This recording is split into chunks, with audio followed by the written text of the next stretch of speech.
शक्तीपीठ महामार्ग रद्द करा या प्रमुख मागणीसाठी मंगळवार दिनांक 1 जुलै रोजी अंकली या ठिकाणी रत्नागिरी नागपूर हायवेवरती अंकली या ठिकाणी सकाळी 10 वाजता चक्काजाम आंदोलन करण्यात येणार आहे।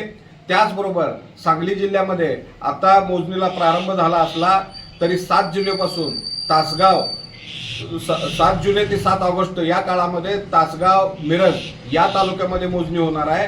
त्यामुळे ही संपूर्ण मोजणी आम्ही बंद पाडू, जे अधिकारी मोजणीसाठी येतील त्यांना ठोकून काढू आणि या आंदोलनामध्ये महिला जे अधिकारी येतील त्यांना बांगड्या भरल्याशिवाय सोडणार नाहीत। त्याचबरोबर जिल्ह्यातल्या पोलीस अधीक्षकांना आणि पोलिसांनाही आमचं आव्हान आहे की शेतकऱ्यांच्या जमिनी चोरण्याचा धंदा दरोडेखोरी जर राज्य शासन करत असेल तर त्या दरोडेखोरांना साथ देण्याऐवजी शेतकऱ्यांना साथ द्या, अशा पद्धतीचं आवाहन करतो।